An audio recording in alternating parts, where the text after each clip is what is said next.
All right. So would you mind introducing yourself for everybody? Of course. My name's Stephanie Baker, and I'm the owner of Ready to Grow Gardens. And it's an outdoor education company that I started in 2002 and have been growing it ever since. So tell me a little bit more about Ready Grow Gardens. Okay. I guess it started with I took my master gardening certification in 2002. And so to get the certification, you do the volunteer hours. And I chose cylinder gardening. That was one of the options to get your hours. And I started with it at one school, and that was Sheridan Elementary in Cy-Fair. The address is actually in Katy, but it's a Cy-Fair school. And started there. And I think typically, I don't know what it is now, but back then it was typical to have just about 10 to 12 buckets. And it was those half buckets that they'd cut in half, and then you would garden in that. And so I started, and then I don't remember the details of how, but I know we ended up with 70 buckets. So it was we just took over this whole place, and it ended up that school year, I took something that was just volunteer that was only supposed to take, I don't know how many hours I needed, but I ended up with a ridiculous number of hours because I was going there every day. And somewhere in the middle of that growing season in the fall of 2002, I realized that this was super fun, and the kids loved it, and I was having a blast. And I was actually in the point right then of trying to figure out what I wanted to do as far as going back to work. I had sold advertising as my previous job before kids, and now my kids were in school, and I wanted to go back to work, but I wasn't sure what. So the wheels started turning of, I wondered if I could, turn this into something that would look like a job from volunteer. So I asked the principal, and she had a science background, awesome principal, and she allowed me to just play with it and start a pilot program. So I started trying to develop curriculum and research curriculum. And there was obviously a ton of things to model after coming from California, but there really wasn't anything around here. And I just started playing with it, started more kids, more buckets, more gardening, and spending a lot of time there just testing out ideas and testing out what worked and what didn't, and using some of the curriculum from the Master Gardener, Junior Master Gardener, used some of that. And then by the end of that school year, I realized that I really wanted to try to do this as a part-time job. So it was very part-time and not anything I would have never didn't dream of what it's turned into. But at that time, it was just something that I could see was valuable, that was a lot of fun. The kids were getting a lot out of it. I was enjoying it. And it just took off from there, really. From that one school and the cylinder gardening, got my certification, was done with that. And then kind of just started down that road of seeing if anybody would pay me to do this program. So when you started off with the buckets, right? You said yes, you're supposed to have 10 or 12 buckets. Mm-hmm. What was the initial reaction when they came outside and saw that you had 70 buckets instead of 10? They were excited. Yeah, the kids were excited. And at that time, that school was kind of butted up to a field. So we had some drama that first season too, because I wasn't used to gardening with rabbits and deer. And so we had at Thanksgiving, everybody left for Thanksgiving, and we came back and pretty much the whole garden was gone. It had all been chewed up. So that was dramatic. And so we all were sad about that, but we learned. And I actually got a fence company to donate a fence after that. And we put up a chain link fence around it. So we solved the problem and continued gardening. But it's amazing. It's just like kind of the concept. It always reminds me of when you have little kids and you can have a big fancy toy, or they'll have just as much fun in the cardboard box that the toy came in. So it doesn't really matter with kids. We just had the cylinder gardens, and you can grow a lot in a little bucket. I see all the things you do, obviously, and it doesn't matter the container. You can grow. True. You can grow things. So. I know all about kids having fun with the cardboard box versus the toy. That always happens here at my house. Yeah. Yeah. All right. So, how were you first introduced to gardening? Have you always gardened your whole life? Not really. I know I dabbled in it when my kids were little, but just I wasn't. I don't even think I grew much food when my kids were little. Unfortunately, I wish I would have, but I had flower gardens and things like that. But when I was a child, my mom gardened. So I saw her gardening, and I still to this day, that smell of a tomato leaf or just that smell of tomatoes reminds me of being a kid, and mint, because she already just grew mint for her tea. My mom Yeah. did the same thing. Yeah. So tomatoes and mint, that's what reminds me of being a little girl. Cool. So yeah, I just saw my mom garden when I was little, not in any huge way, but enough to make it stick and get it into my brain and know that I loved it. And I was always that outdoor kid. So I was always the one playing with bugs and outside. So that part of it, that was me. So the fact now that I do that every day is I get just as excited watching monarchs, in the garden as the kids do. So True. Yeah. Are you originally from Houston? I was born in St. Louis. St. Louis, huh? Mm-hmm. Yeah. And we moved here when I was 7. So pretty much grew up in Inwood Forest area. So yeah. Nice. All right. So you say you started Ready to Grow Gardens in 2002. How quickly did it catch on or spread? The first year it was the first year it was the Sheridan Elementary. And then my daughter was at another Sci-Fair school. And I told that principal, Cindy O'Brien, and she was awesome. And she said, well, I want you to do that here. So she didn't even hesitate. And she invited me to come build a garden at Sampson Elementary. And I think it started off word of mouth. So then the third school was another Sci-Fair school. And I wasn't trying necessarily to grow the program, but one principal would talk to another. And it was very slow in the beginning because it was part-time, and I was married at the time, and it was just a part-time, thing that I did. And then it just slowly took off. One school at a time over the years. Probably the first 6 or 7 years, it was just me doing a school here and there. And I would go, I think every other week, just like I do now. And then around year 8 or 9 is when I hit that tipping point where I couldn't do it anymore by myself. And so I had a mom that actually had her kids come through the gardening program at Sampson. And I asked her if she wanted to be a garden teacher too. So she said yes. So she started helping me. And there was a tipping point. It was like 2000. It was actually right when I was going through a divorce. And I had to make the decision, can I actually, support myself unexpectedly? Can I support myself and do this as a job where I can live off of this? Because it was always just kind of here and there. And that year, 3 schools unexpectedly reached out to me and said they wanted to start. So that was kind of my sign that I can do this. And then it became more of a, yeah. That's kind of how things usually work out. I feel like when you have no choice but to succeed, that's yes, where success comes. That's right. That's right.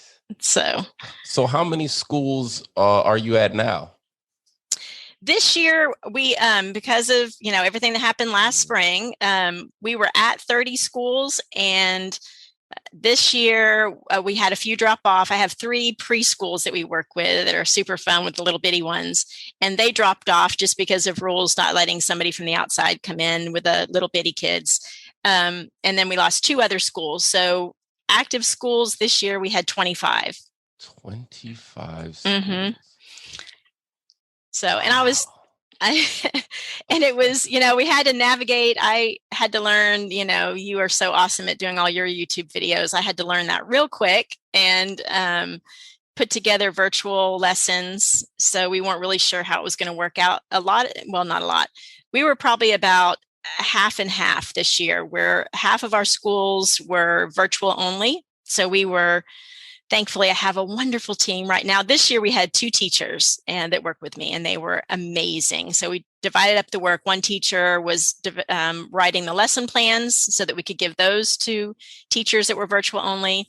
And then I have another teacher that is amazing at putting together Google Docs and a lot of the virtual lesson material to build that. And then we were making videos, and I would make the lesson video and we'd add that to the Google Doc. So we had a lot of extra work just trying to keep up with, everything the teachers were doing, just try to support the kids that were at home and support the kids that were in class. So this year was different, obviously, but I was super happy to see how many schools didn't quickly let the garden go. Like they realized the value of, oh my gosh, we have a garden. We can send teachers outside. I think it just really opened a lot of eyes for people that loved the garden, but didn't, it just took on a new light this year with everything that everybody's been going through. Okay. So. What, I don't know, call it programs, or what curriculum do the kids enjoy the most? I was thinking about that, and anything that's hands-on, obviously. Okay. So there's some things that they can do more than others, but definitely, I'm sure you've seen this with your kids. Root crops are always popular because it's a big surprise. So anything that you can pull out of the ground and you aren't really sure what it's going to look like, root crops are super valuable, which is great because that's what we can grow, grow so well here in the fall, is all those great root crops and into the winter. So carrots are popular, potatoes, and we like to harvest the sweet potatoes. So we do sweet potatoes too. So digging those up in the fall, planting the root crops, anything with monarch butterflies, anything with worms, anything. Yeah. Kind of what I figured. Yes. The worms, especially. Yes. Yeah. Okay. Any amount of digging they can do. It's surprising how many kids, and I remember when my kids were little, purposely digging up a patch of grass, because I live in a suburban neighborhood, and digging out the grass just so that there was dirt that they could dig in. Like we didn't have a raised bed. But how many kids just have never taken a hand shovel and just dug in the dirt? And you can just give them a shovel and let them dig, and they have a blast. So time of their life. Mm-hmm. Time of their life. Yeah. Yeah. So now that you have 25 active schools, I know you mentioned the first ones were out in the Sci-Fair area. Are you still kind of concentrated in that area, or are you spread out?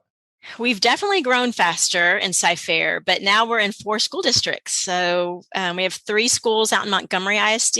We have 1 in Spring Branch, and then 1 HISD school. HISD? Mm-hmm. Where do you, which school are you at HISD? Oak Forest. Oak Forest Elementary. That's a great school. Mm-hmm. That's a great school. Yeah. That doesn't surprise me that you're there. Yeah, that's this was our second full year. And they have a lot of gardens. I actually, which was they're so on board now. The PTA is awesome, but they had over 30 gardens when I started. And so my first consultation was, and they weren't obviously keeping up with all that. And so my first recommendation was we need to downsize because it was too much. It was too much.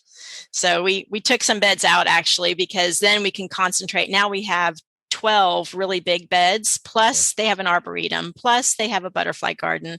So there's plenty of growing space, but now it's manageable. So what they tried to do, and I don't know if you've ever heard this before, but I understand the reasoning behind it, but I've seen it done before and I've not seen it done well anywhere. It would take a huge amount of work. But they wanted to have a bed for each class or a bed for each teacher. Yes. But it was really, after I got in there and started talking to teachers, if you're not a teacher that knows gardening or likes gardening, and then you're bestowed with a garden that you didn't ask for, it's a problem, and then the teacher next to you is a gardener and hers is growing beautiful things and your garden's, not growing anything. It caused a lot of tension and didn't go so well. So yeah, I could definitely see that. I think it probably takes a lot of buy-in from the teachers, right? Yes. If they're not willing to put in the time, then I could see that garden just sitting there and becoming overgrown. Yeah. And I think one of the reasons why our program works. And of course, I'm biased. I get that. There's a lot of great ways. And I love seeing schools with gardens, no matter how, I love just seeing it happening. It's not like I'm the only way, but I think that from what I've seen and what I've been told, the reason why what we do works so well is that the teachers can enjoy it. They have a lot going on. They have a lot on their plate, especially even before this year. Just teachers have a lot of responsibilities already. So to ask them then to become a gardener and grow food successfully and tie in the curriculum, it's just one more thing on their plate. So the reason why what we do is so well received is that we send garden educators in to teach the curriculum. So we come in with the curriculum, we manage the garden. Nobody has to worry about what to grow or what's that bug or when do we harvest, and all of those questions that you would have. They come out with their class, they get to enjoy it, and then they get to learn. And that's what we love too, is when teachers say, now I want to start a garden at home. And so they get excited and they enjoy it. It's not something that's a burden to them. It's something that they can learn along with their kids. Right. And then, some of them go into their classroom and then expand it and do even more. And that's great. But the program's good and beneficial to the kids, whether or not the teacher, is a gardener. Okay. So do you change the curriculum that you present depending on the school that you're at? We tweak it a bit. And I learned that early on. I love when teachers give me feedback. So very early, I think I didn't appreciate that as much. So if I'm at a school, different demographics and different life experiences. And I had a teacher be very honest with me very early on. And I was rambling on about cauliflower. And she let me know later, she said, my kids don't know what that is. They don't know what you're talking about. And so then I realized, that's just not a food that they were eating at home. That was not a word they were familiar with.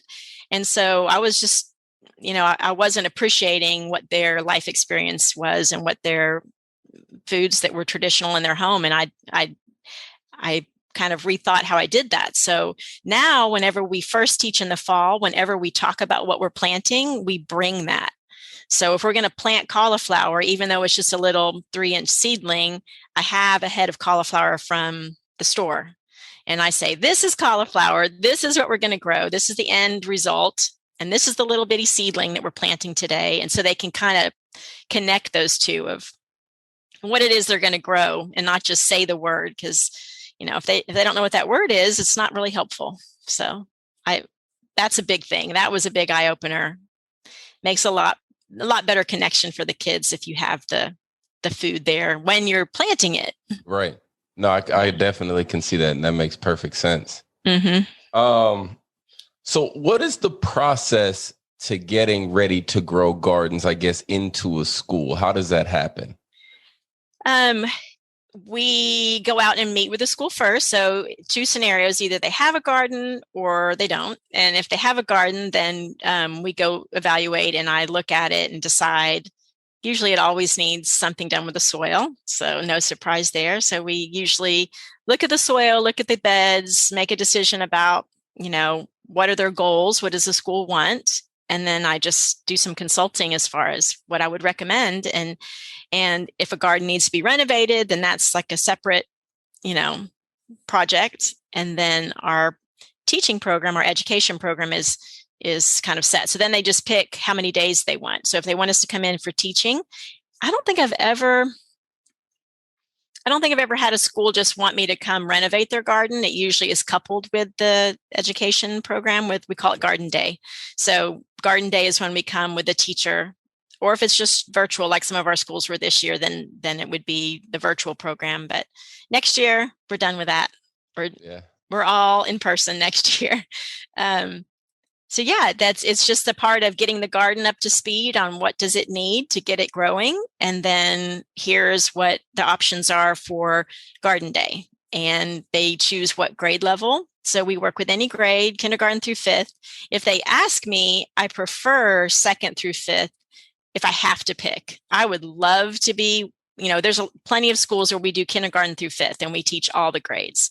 But if they narrow it down and we have to pick, then just the maturity of the kids, I think probably starts at 2nd grade where they can, there's nothing more fun than, trying to teach and then a bee flies by and you lose the whole class, because then it's all about the bee. But for a school that's paying for a program, then it's, second through fifth is a good, as far as keeping it tied to curriculum. Okay. And that's another thing about what we do is I know there's a lot of programs that are focused on nutrition, which is awesome. There's a lot of schools that are focused on, just the well-being and experience of gardening. Love that too. But I think why our program took off the way it did is that there was a period of time in the evolution of, watching this kind of happen, that there was a big focus on, it was a big no-no to have kids disrupted or disruption in school. We had field trips, and then there was a chunk of time, I can't remember what years it was, where it was all called a disruption or interruption. And that was a big no-no. So I think what I did was see that and then make sure that nobody ever thought gardening was an interruption. It was always tied back to the science curriculum. So the principals felt good about it. The teachers felt good about it. Of course, I'm out there with the total goal of getting kids connected to the earth and to the food and to experiencing bugs and all of that. So my goals, underlying goals, were just getting kids exposed to food and the earth and all of that. But the outward presentation and what we were doing is teaching science curriculum. So all the good stuff comes, even if you're teaching science, all the other good things are still happening too. So do you write, you mentioned earlier the curriculum, you write your own curriculum for your program? Yes. How hard was it to develop the curriculum for the program? Like, how many years have you spent tweaking it right before you got it perfect? And I still tweak it. That is a problem, because I've had people tell me, like, friends or, people that I meet that are kind of in the same industry. And I've had people advise me, you should, stick to the same thing, quit reinventing it. But I think I don't know if I'm capable of that, because every time if I write a lesson and I see that there's questions or it didn't really connect to a child the way I wanted it to, then I go back and change it. So I'm always changing just based on what I see works and what works well with them. But I did a lot of research in the beginning, just seeing what was being, like I said, California was light years ahead of us. My biggest fear when I started was that I was going to get shut down because, somebody might eat something from the garden, because it just felt like, everything I was doing and the principals were approving of it, but I just felt like maybe it was a little too, it felt very out there, which sounds crazy now because, it is a thing to have gardening in schools. But back then, I think I was just worried that somebody was going to, find a reason that wasn't okay, or, Okay. So I did a lot of research, pulled from a lot of different places, and then just started testing it and seeing what worked well. And then also looking at the curriculum from schools. So always trying to look back at what the science objectives were for the teachers so that I could tie it back to that. I see. Yeah. I get it. I love it. Okay. Do you think that your program will help create more farmers down the line?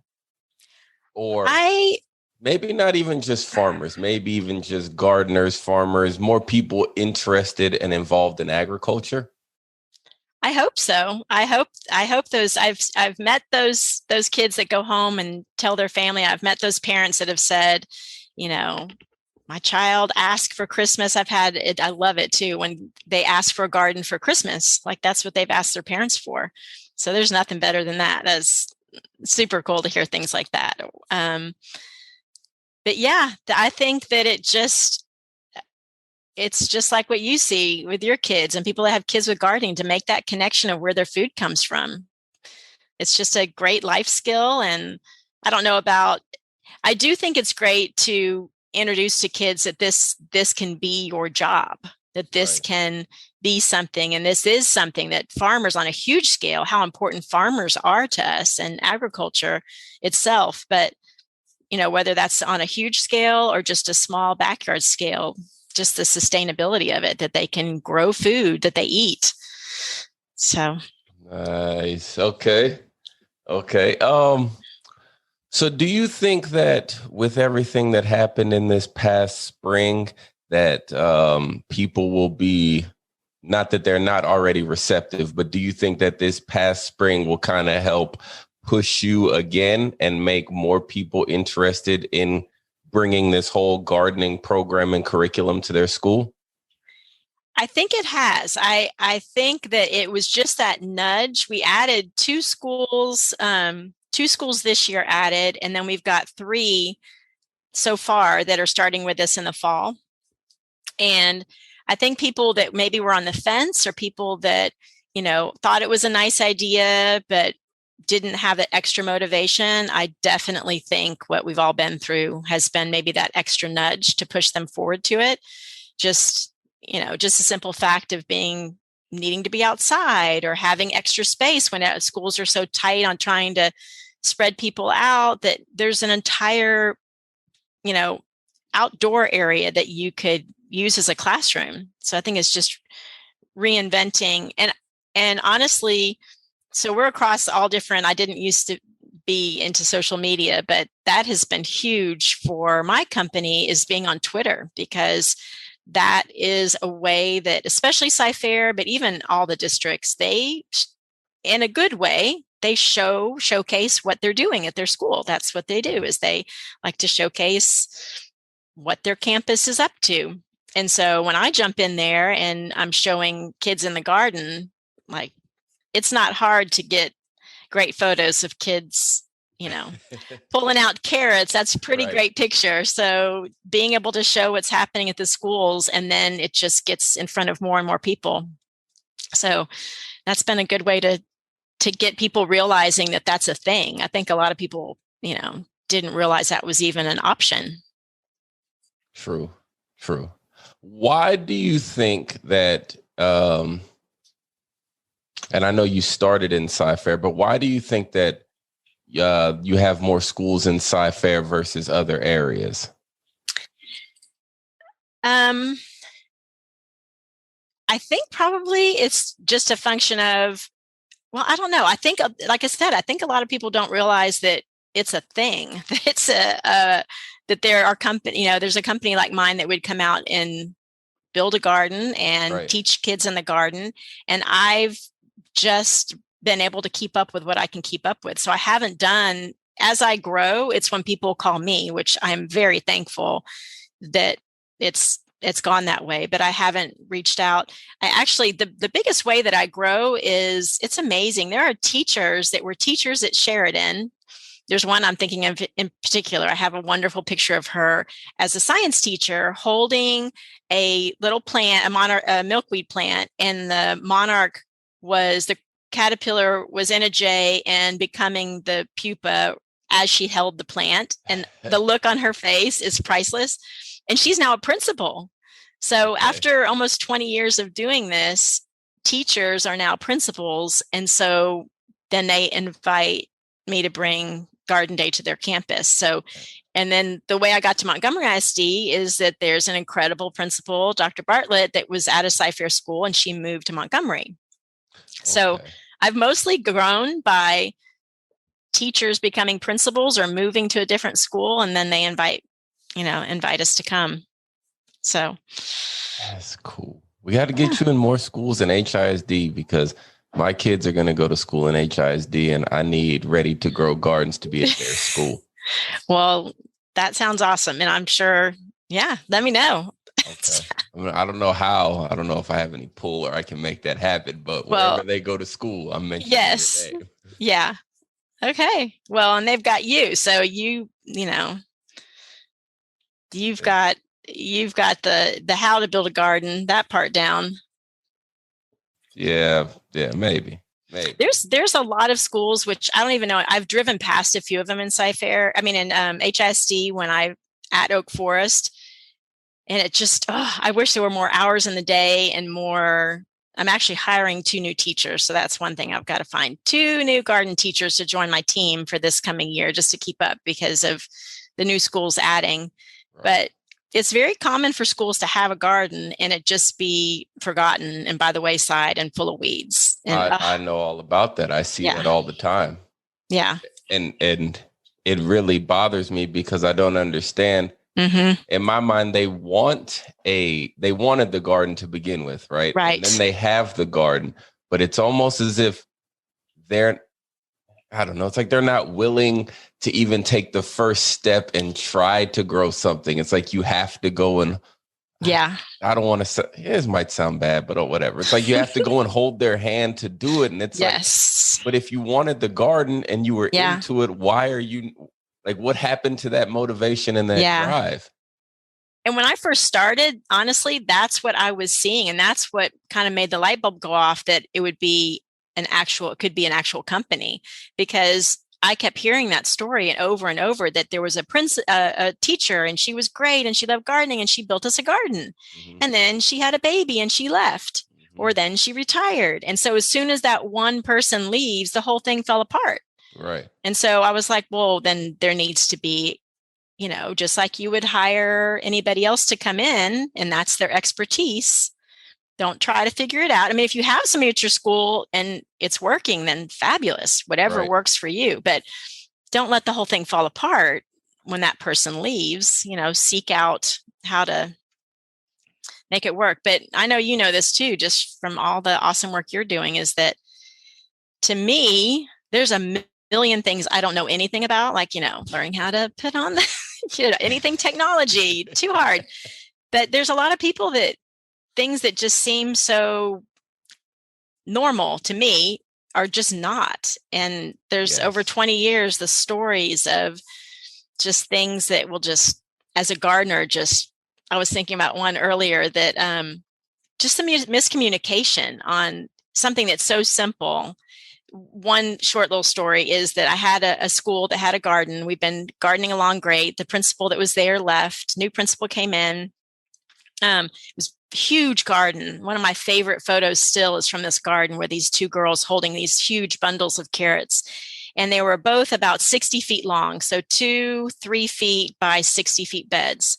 And just like we do, we spent years every year, add compost. And so the soil was just like gold. It was beautiful, growing these giant zucchini and these huge carrots. And, but I could never get anybody to help. So when our garden teachers come in, we at most usually come twice a month. So every other week we're there, and we maintain and tend the garden while we're there. But if it's a giant garden, there's only so much you can do. Right. For 2 hours, if you're there with the kids, you're working 2 days a month. It's still, sometimes if it's a big garden, it's not enough. So I could never get anybody to help. So there were weeds, and then we were still growing great food, but there was a lot of weeds. And so an outside church came in and wanted to help, but nobody asked me anything.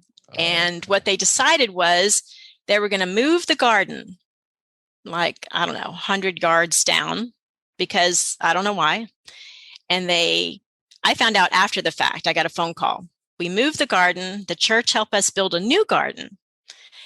And my first question, and I remember like it was yesterday, and this was like 10 years ago, is I was like, what did you do with the soil? Oh, geez. And the guy said, oh, we took it to the dump. You threw the dirt away? Yeah, they threw the dirt away because they thought new soil was better. And I cried. Like, I cried about the soil. I cried. And they thought I was this crazy lady. Like, I was so upset. And of course I, held it together. But yeah, they took the soil to the dump. Yeah, it's like you put all the time and the effort into the soil. And I understand how some people new to gardening will think going and buying bag soil is better, but there was nothing wrong with that soil. So I think there's just a disconnect on a lot of things. And so having an expert come in and, be the consultant or the coach that will, teach you and explain to you, this is why you don't throw soil away. And yeah, man, that kind of hurt. That hurt. Yeah, it is painful. And no surprise, that school, the garden is completely gone now. They just never really got it. It's so sad. But when I drive past there now, it's just grass. They just totally. So, it has to, there's a lot to learn. There's a lot to, at the root of it, understanding why you're having a garden at school. Right. But, if you don't know, seeking out people that do know so they can help you make it successful, because there's so much you can do and it's really not that hard. No, I get it. So we need to find a way to clone you so that we can have more of you and you can go everywhere in the city. I'm looking for teachers. And like I said, the 2 teachers I had this year were amazing. And I've had awesome teachers in the past, but I used to be more fearful. Now I'm very encouraged by finding, what I'm looking for is a certified classroom teacher. So they have that classroom management and that understanding of curriculum and how to run classrooms, but then also a gardener. And so I'm thinking that's what I'm looking for. I'm thinking I can reach out to maybe teachers that are newly retired, but they're not ready to stop working. They're just done with being in the classroom full time. So I think that would be a good fit. Do they have to know how to garden already? I've tried both, Tim. I've tried both. I've hired people in the past that are teachers and not gardeners, and I've hired gardeners that aren't teachers. And I think both are possible. Ideally, I would like a teacher that's a gardener. Right. But I think the more likely scenario that would work the best is a gardener that is a child type person, like whether it's Sunday school you taught or Girl Scouts or whatever. There's people, if you're good with kids and and you love kids and you're good at communicating with them and getting their attention and holding their attention, I think, because to be honest, I don't have a teaching degree. There you go. Okay. I'm not a certified teacher. I have a business degree. Okay. So I think, the certified teacher part is probably the part I would let go of before the gardener. I've tried, explaining from gardening, and there's just a lot. I think to send somebody out as the expert and not have them be somebody with gardening experience is not ideal. That makes that. I get it. All right. Yeah. So you mentioned that you work with K through 5th grade. Right. Correct? So my question is, why do you not work with 6th through 12th grade? And the answer is I've not been asked yet. But you would. If I think I would. Yeah, I would. Okay. And we do have preschool. I've worked with preschool too. So there's 3 preschools that we currently aren't teaching their kids, but I'm hoping to get back in the fall with them because the preschool kids are super fun. And middle school would be awesome. I just truly have not been asked yet. Do you think that, I guess out of the elementary versus middle school versus high school, which, I don't know, segment of kids do you think would be the most open and receptive? I think elementary would probably still be my favorite. Okay.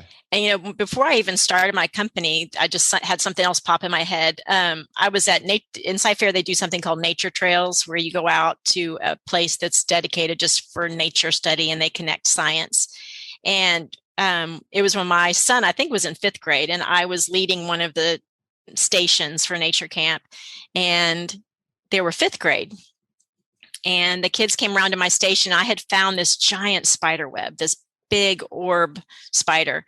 And it wasn't part of what I was supposed to be teaching at that station. But when each group would come up, I would bring them over to show them the spider web. And I remember how eye-opening it was, how many kids at that age, 5th grade's kind of a tricky age, but that their first reaction was want to knock it down or to try to, be goofy and knock it down. And I was like, look at, wanting them to appreciate it. And I think at that point, I realized too, that you kind of have to catch them earlier than that. I think to get them young and catch them early, to be in awe of the spider web instead of goofing around wanting to knock it down. I think that's a thing, to catch them early. That makes sense. I could see kids getting to middle school and kind of you ask them to plant some seeds in the bed and they throw the seeds in the grass thinking it's funny. Right. Or even breaking a branch or something on a tomato. Okay, that makes sense. I get it. And I'm totally guessing, but I just, I think catching them early and then they get that really, that ownership of it. That's another thing about gardening is that I've seen it done where if there are parents out there planting or parents are tending the garden and then you just bring the kids to look at it, doesn't work. Not good. They have to actually feel the ownership of it. They have to plant the seeds. They have to pull the weeds. They have to get to harvest. So when they really feel like it's their garden because they're doing the work, then it works. If it's just something to come look at, it doesn't matter. If some mom planted it, it's just not the same. That makes sense. Yeah. Okay. I could see that. You have more skin in the game where it's more yours. Right. Okay. Right. That's cool. Didn't think about it like that. All right. So do you have a garden at your house? I do. You do? Let's talk about that. All right. Hear about your garden. It's a hot mess right now. All this rain. Yes. I know. Wow. I know a lot of my tomatoes that I didn't have them tied up and supported properly. A lot of them flopped over. So I have some work to do out there myself. Yeah. Yeah. No, I have a half acre. I live in Tomball. Okay. So I've got plenty of space, but I learned quickly with the septic, I didn't want gray water. So I'm trying to navigate around, plugging up one of my septic things so I don't have to worry about that water. And when I first bought that house, I was super excited because I thought I had workable half acre of space, but I'm sure there's a way I haven't researched it enough. But then I got chickens and then I got goats. So I have it sectioned off. I have a goat side and I have chickens free ranging. And then I have probably, I don't know, maybe a quarter of my backyard is untouched by any animals so that I can actually grow things. And I have just various raised beds.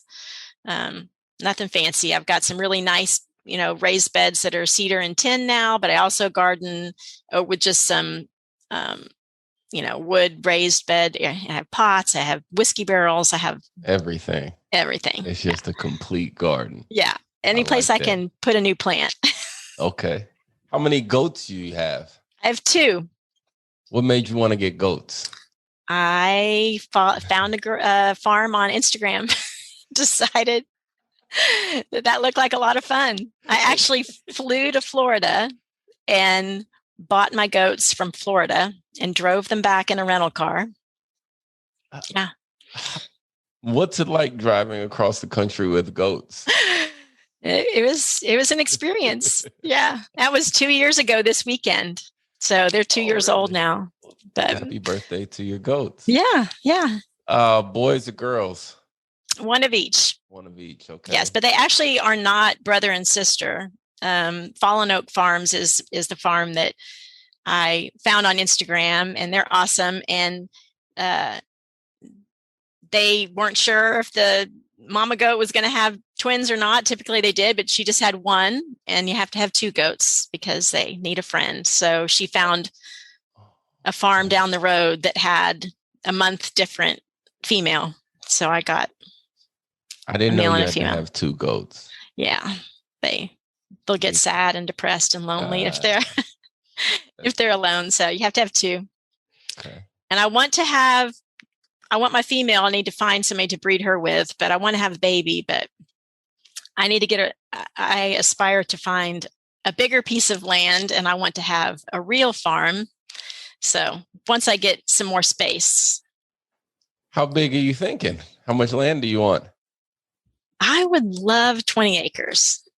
I wasn't expecting you to say 20. Like I was thinking you were going to say 5 at the most. 20 acres. Okay. Yeah. Yeah. What would you do with 20 acres? Oh, lots more animals. Yeah. I need a cow. I need a pig. I need more farmland. Yeah. Would you get ducks? Yeah. When I have space. There's space for ducks. Cool. Cool. How many So chickens do you have now? I have I think there's 17, Okay. but I'm letting one of my hens is currently sitting on 10 eggs because we're also doing nature camp. So that's one thing we haven't talked about yet is we did it in 2018 and 19 in the summer. We do a summer camp. It's very small, but super fun. Last year we didn't do it for obvious reasons. Right. And so we're doing nature camp again. And I thought it would be fun if we have some baby chicks. So one of my hens was getting broody and wanted to sit on her eggs. So okay, I'm letting her do that. Tell me more about nature camp. Nature camp is in Cyprus, and it's at on the grounds of Sci-Hope, which is a wonderful. They do a lot of outreach in the Cyprus area, a lot of work with schools. They have a counseling center. They do a lot of really great work. I don't even know how to go into all they do. They do so much. So Sci-Hope, and they on their grounds, they have a pond and woods and a trail and this giant log cabin, which is perfect for anything you have to do inside for nature camp. It's just a beautiful, shady, wooded area.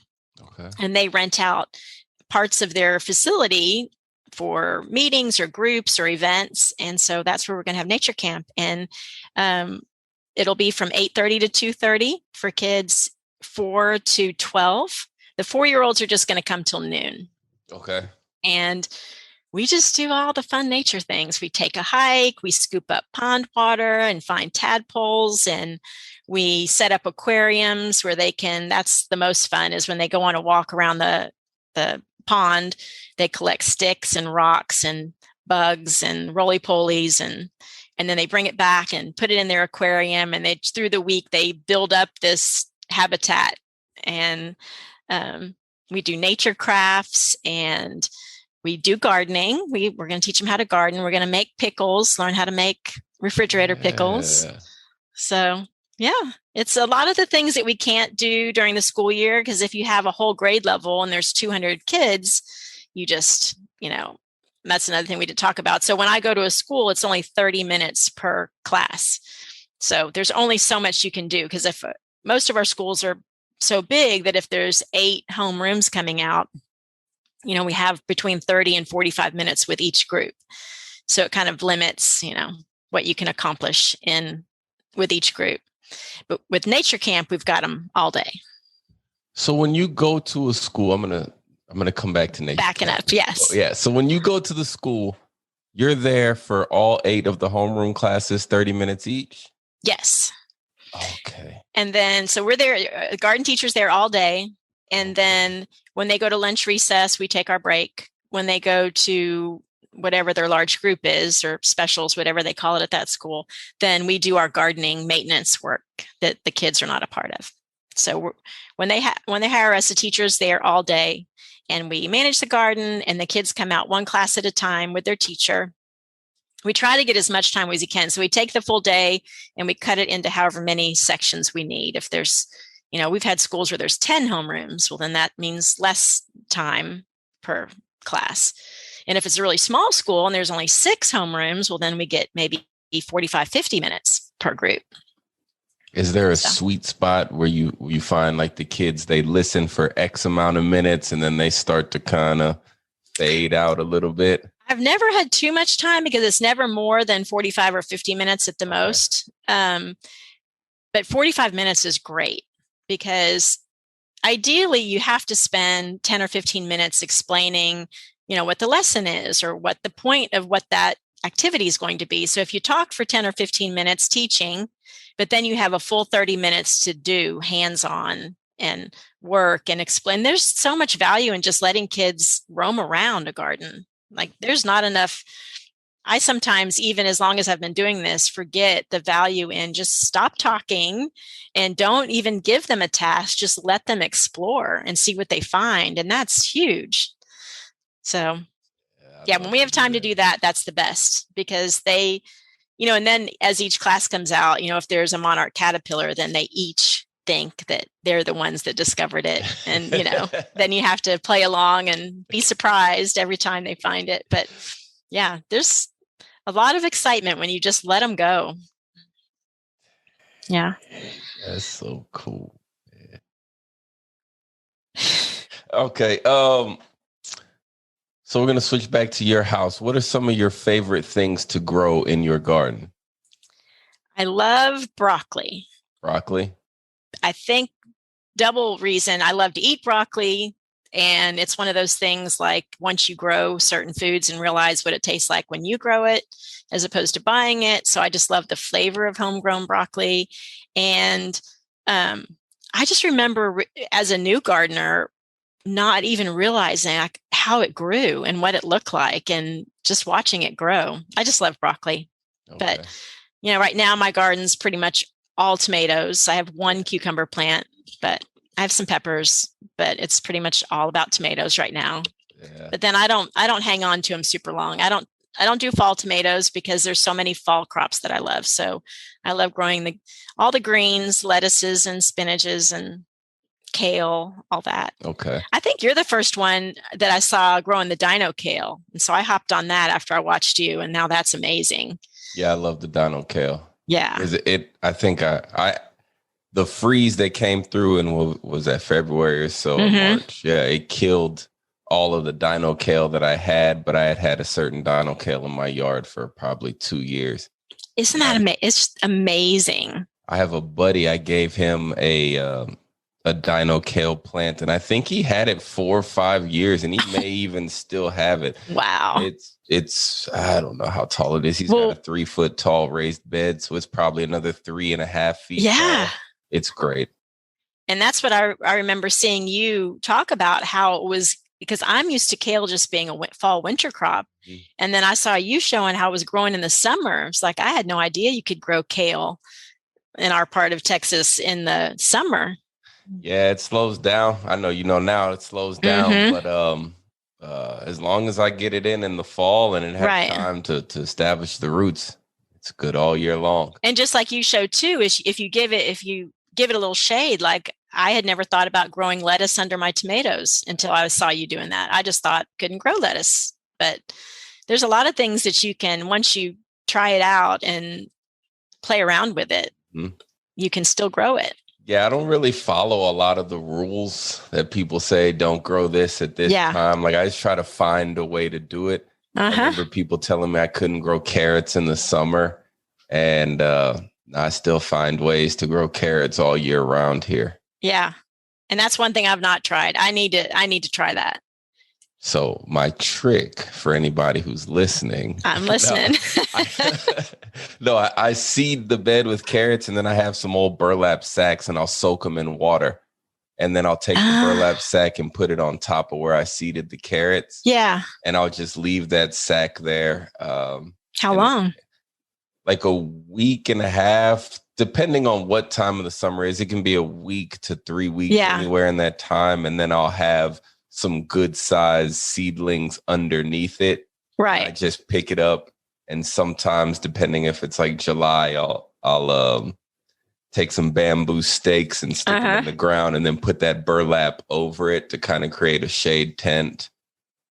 It's a lot of extra work, as you can hear, but but that'll work even in the fall, because when we start back at school and we're trying to seed carrots, even in late September, it's hot. It's still hot. And then, it's hard. That's another thing, probably the biggest challenge with school gardens is explaining watering. And so in the fall, everybody's starting school back, and you're explaining, okay, you need to water twice a day. That doesn't go over very well. But when you're trying to get those little seeds up, you have to water to be successful, if you can water in the morning and then late day. But that burlap idea, that would work, because that would, help keep the ground moist. So those little bitty seeds are so hard to get up when it's hot. Yep. I learned that trick from a buddy of mine in way up in Northern California. I used to see him do that, and it would be 100+ degrees in the summertime. Yeah. He would just have rows covered with burlap. So I took that and I tried. Do you use the burlap to make the tent too, to make the shade? Yes. Okay, that same key. I left the part out. So I cut the burlap sack in half so that it's longer. Okay.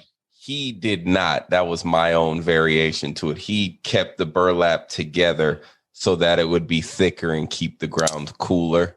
Got it. But I cut it in half so that I can spread it and it becomes a longer shade cloth. Okay. Could probably combine both of them, but yeah, it gets to be it. A lot of work. So you said broccoli was one of your favorite things to grow. Do you have a favorite variety of broccoli? I like Pac-Man. Pac-Man, okay. Mm-hmm, I do. Do you have any tips? Your secret tip for growing great broccoli heads? Not really. I mean, that Pac-Man just grows. I don't really do anything. I always, just like with everything else, the leaves that are touching the soil, I always, keep everything off the soil. Okay. I do that.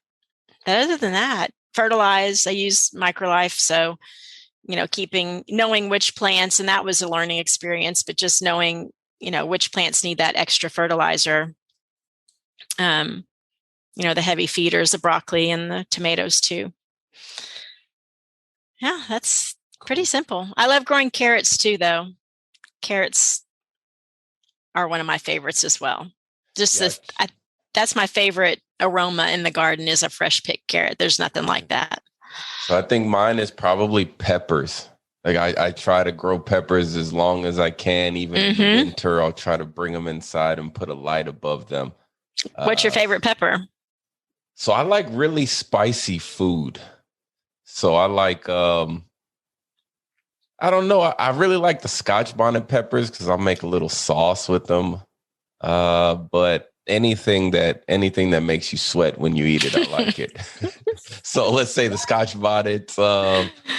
I've not grown those. No, they're great. They get tall. I don't think people really realize them, and they'll think they get the same size as other peppers. But I have some Scotch bonnets outside right now that are probably 3 feet tall. Oh, wow. And then there's another one I like. I think it's called the garden salsa pepper. It probably goes by a bunch of different names, but it makes great salsa, like the name says. Okay. Yeah.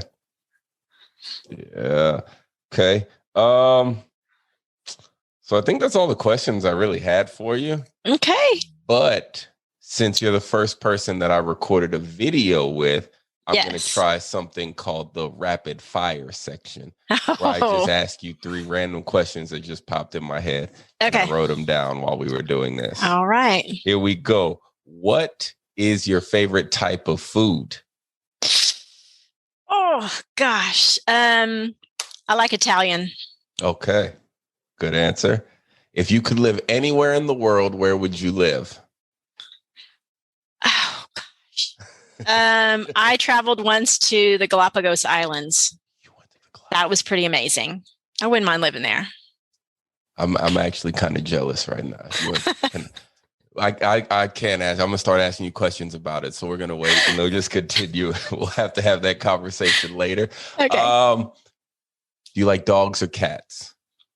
Both. Okay. And that was actually my 3 questions. I'm going to have to work on that rapid fire section. All right. That was good. I thought they were going to be something really hard. Those were not hard. No. Maybe it'll evolve to that later. All right. So go ahead and tell everybody where they can find you online so that we can get more schools with your program. All right. I have a website, which is readytogrowgardens.com. There's Ready to Grow Gardens in Florida. That's not me. I'm in Tomball, Texas. So, yeah. So Ready to Grow Gardens, and I have on Instagram and Facebook. It's at Ready Grow Gardens. And then Twitter is slightly different. It's at Ready Grow Garden, no S. Okay. That's Twitter. So for everybody listening, I will link all of her social media in the show notes below. But I want to say thank you, Stephanie, for taking the time out of your day to hop on the podcast. Thank you. Being the first person that we have recorded the video for. You're welcome. Thank you so much for having me. It was super fun. I'm excited to have finally got to meet you after watching you all these years. So love the work you do. Thank you. Thank you very much. And keep doing great things at schools. Thank you. You can end up at my kid's school. Okay. Done. All right. So have a great day. Thank you. Thank you. Thank you. All right, bye. Bye.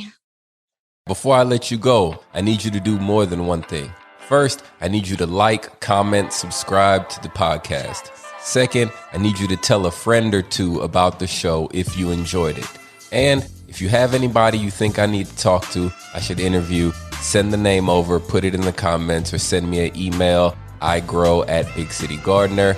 And check me out, man, on Instagram and on all social media platforms, Big City Gardener. We out. Oh, almost forgot. Just grow it.